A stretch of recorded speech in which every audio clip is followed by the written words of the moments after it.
The Galactic Council chamber fell silent as the proximity alarms shrieked through the station.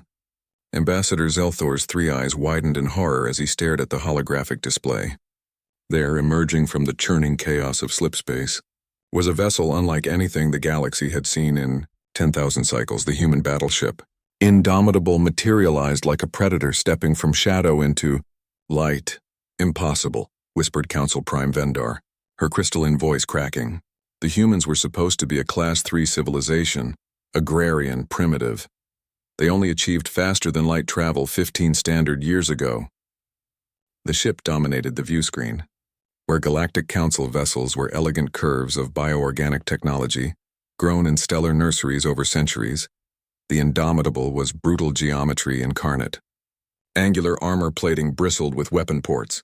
Massive railgun batteries jutted from its hull like the spines of some ancient war beast, and at its bow, painted in defiant white against gunmetal gray, was a symbol the galaxy had learned to fear, the flag of United Earth. Zelthor remembered the meeting 5 years ago when humanity had petitioned for council membership.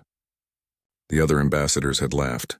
Humans were newcomers, barely capable of crossing their own star system. The Kelvari representative had dismissed them as barely evolved primates playing with fire. Then came the Korlax incursion. The Korlax were the galaxy's nightmare-made flesh. A hive-mind species that consumed entire civilizations, they had been dormant for millennia. When they awakened in the Outer Rim, 36 civilizations fell within months. The Council's peacekeeping fleet, elegant and powerful, had been designed for diplomacy and minor skirmishes. Against the endless waves of Korlax bioships, they were slaughtered. The Council had sent desperate pleas across all frequencies. Most species fled inward, abandoning the Rim to its fate. But humanity heard the call. "They're hailing us," announced the communications officer, tentacles trembling. "On screen," Vendar commanded. The hologram shifted to show the bridge of the Indomitable. At its center stood Admiral Chen Wei, her uniform crisp despite what must have been weeks of combat. Behind her, human crew members moved with practiced efficiency. The bridge itself was Spartan functional, everything the Council's ornate vessels were not. Galactic Council. Admiral Chen's voice was calm, almost casual. "We received your distress call. Apologies for the delay. We were busy."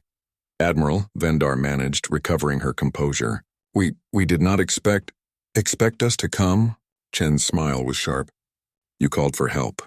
On Earth, when someone calls for help, we answer. It's what we do."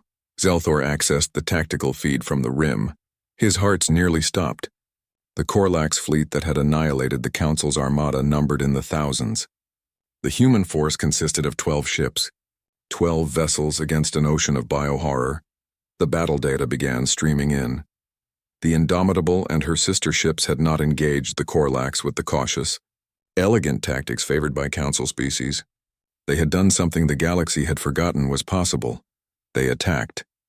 Human kinetic weapons, dismissed by Council scientists as primitive, punched through Korlax bioarmor like paper. Their nuclear arsenals, banned by Council law for centuries as too barbaric, detonated in the heart of enemy formations, vaporizing hundreds of bioships at a time. And when the Korlax adapted, when they began to counter human tactics, the humans did something utterly unprecedented. They adapted faster. "Show them battle log Sigma 7, Chen ordered her crew. The hologram displayed a human carrier, the Valkyrie, surrounded by Korlax borders. The aliens had breached the hull, expecting the crew to flee or surrender as other species had. Instead, human Marines in powered armor met them in the corridors. The footage showed humans fighting with a ferocity that made the Council representatives recoil. They used blades when ammunition ran out. They used their fists when blades broke. They fought with a desperation and determination that bordered on madness. One Marine, his armor shattered and leaking atmosphere, had detonated a grenade while grappling with a Korlax warrior form, taking them both out to save his crewmates. "We lost 40% of the Valkyrie's crew in that engagement," Chen said quietly. But the Korlax learned something that day. They learned that humans don't run. They learned that we protect our own. And they learned that we will burn ourselves to ash before we let monsters like them consume the innocent. The Korlax fleet was in full retreat now, the data showed. 12 human ships had broken them. "How?" Zelthor whispered. How did you defeat them when our thousands failed? Chen's expression hardened. Because you built your civilization in peacetime and forgot what it means to survive. Humanity clawed its way up from caves while predators hunted us. We nearly destroyed ourselves a dozen times over, and chose to keep fighting. We've never known a galaxy without war, without struggle. You wanted to know why we don't make elegant ships? She gestured at the indomitable around her. Because we don't build art, we build weapons. And we've been building them for 10,000 years. She leaned forward. The council rejected our application for membership. Called us too primitive, too violent. Maybe you were right. But when the monsters came, it wasn't your civilization that saved you. It was our violence. Our refusal to yield. Our primitive, savage determination to fight until there's nothing left to fight with. The chamber was silent. The Korlax are retreating beyond the rim, Chen continued. We'll pursue and ensure they don't return. When we're done, humanity will submit a new petition for council membership. I suggest you reconsider. The transmission ended. Vendar looked at her fellow council members. Each face reflected the same truth. The galaxy had changed. The age of elegant philosophy and peaceful coexistence had ended the moment the Korlax awoke. A new age had begun, one where humanity's warships kept the darkness at bay. Prepare the documentation, Vendar ordered.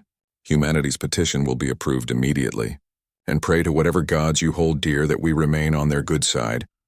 As the Indomitable vanished back into slipspace, every species in the galaxy understood. Earth had arrived and nothing would ever be the same.